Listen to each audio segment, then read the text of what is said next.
po ay kailangan ng ating mga kaluluwa ang salita ng ating Panginoon. Bagamat ang ating lupang katawan ay pinapakain natin ng literal na pagkain, ngunit ang ating kaluluwa po ay nangangailangan din ng pagkain. Hindi po ang literal na pagkain, kundi ito po ay ang salita ng ating Panginoon. Purihin po ang Panginoon. At sa umaga pong ito, atin pong bubulayin ang salita ng Panginoon. Ang ating pong topic ay ang tagubilin ng ating Panginoon bago po siya umakyat sa mga langit. Glory to God. Nang ang Panginoon ay mabuhay ng maduli, dito niya ibinigay ang dakilang tagubilin sa kaniyang mga alagad na ipangaral ang Ebanghelyo sa lahat ng kinapal. Purihin po ang Panginoon. Kaya sa atin po dito sa bayan, atin pong naririnig ang ganitong mga pangangaral, hindi lamang po sa loob ng kongregasyon, kundi ito po ay dapat din nating marinig sa ganitong mga sa bayan o sa anumang mga pampublikong lugar. Purihin po ang Panginoon.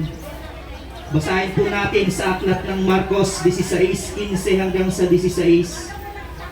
At sinabi niya sa kanila, magsiyaon kayo sa buong sanglibutan at inyong ipangaral ang Ebanghelyo sa lahat ng kinapal. Ang sumampalataya at mabautismuhan ay maliligtas, datapwat ang hindi sumasampalataya ay parurusahan. Purihin po ang Panginoon. Ibig sabihin, Panginoon, sa ganitong mga pangaral, naririnig na natin ang salita ng ating Panginoon na sabi, sampalatayanan natin ang salitang ito sapagkat ito ang magliligtas sa ating mga kaluluwa. Ngunit sabi sa ating binasa na ang hindi pala sasampalataya ay parurusahan. So naririnig na po natin yung mga salita ng Panginoon. Nasa sa atin na po ang pagdidesisyon na kung ating tatanggapin ang ating Panginoon. Siyempre po, mas maganda tanggapin natin, sampalatayanan natin ang ating Panginoon sapagkat ito ang sabi. Glory to God. Ano ang kahulugan ng Ebanghelyo? Ang Ebanghelyo ay mula sa Gregong salita na Ebanghelyon, na ang ibig sabihin ay good news o mabuting balita ng pag-ibig at pagliligtas ng Diyos. Una, sa pamamagitan ng dakilang kapanganakan ng ating Panginoong Jesucristo. Basahin po natin sa aklat ng Lucas sa 2:10 hanggang sa 11.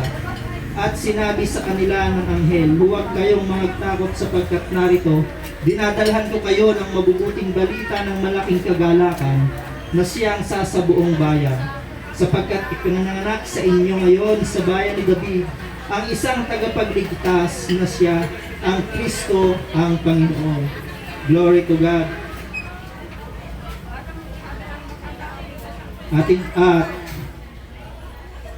Ang pangalawa po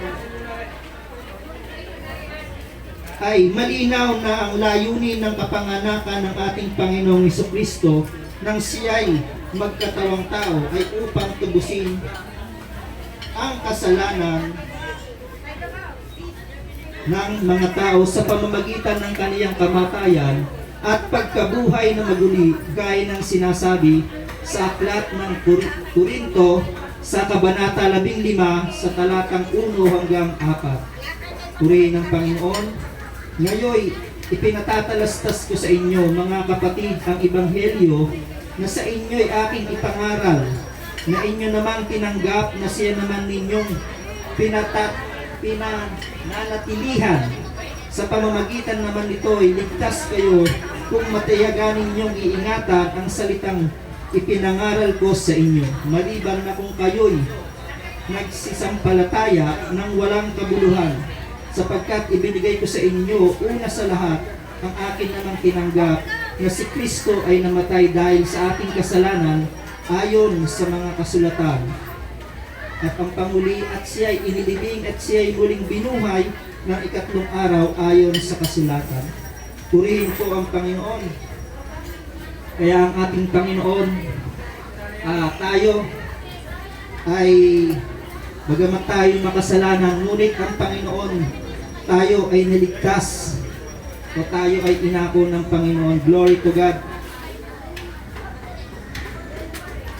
Ito ang mabuting balita ng pagliligtas ng Diyos sa tao. Ito ang ebanghelyo na ibig ng Diyos madala sa lahat ng ng tao, gaya rin ng patotoo ni Apostol Pablo sa Roma. Basahin po natin sa aklat ng Roma 1 sa kabanata 1 hanggang sa talatang 4. Si Pablo naman na alipin ni Kristo na tinatawag na maging apostol, binukod sa ebanghelyo ng Diyos na kaniyang ipinangako ng una sa pamamagitan ng kaniyang mga propeta sa mga banal na kasulatan tungkol sa kaniyang anak na pinanganak sa binhi ni David ayon sa laman, na ipinahayag na anak ng Diyos na may kapangyarihan ayon sa Espiritu ng kabanalan sa pamamagitan ng pagkabuhay na maguli ng mga patay sa makatuwid bagay sa Jesucristo na Panginoon natin. Purihin ang Panginoon. At ang sabi sa ang dako ipinangangaral ang ebanghelyo. Ito po mga kaibigan, na ang salita ng Diyos, sinasabi ko kanina na ang pangangaral ng Diyos ay hindi lamang po sa mga kongregasyon o sa mga simbahan, kundi ipinapangaral din ang salita ng Diyos sa mga ganito, mga pampublikong lugar. Kung may mga napapansin po kayong nangangaral sa iba't ibang dako, sa mga bus, sa mga plaza, sa mga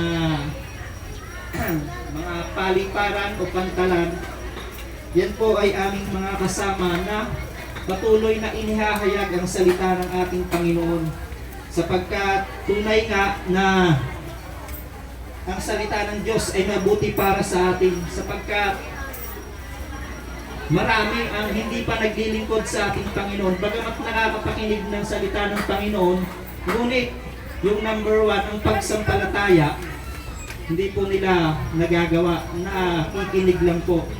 Kaya ang sabi sa andako, ipapangaral ang ebanghelyo. Ang ebanghelyo ay ipangangaral sa buong sanlibutan, sa makatuwid ay sa lahat ng dako.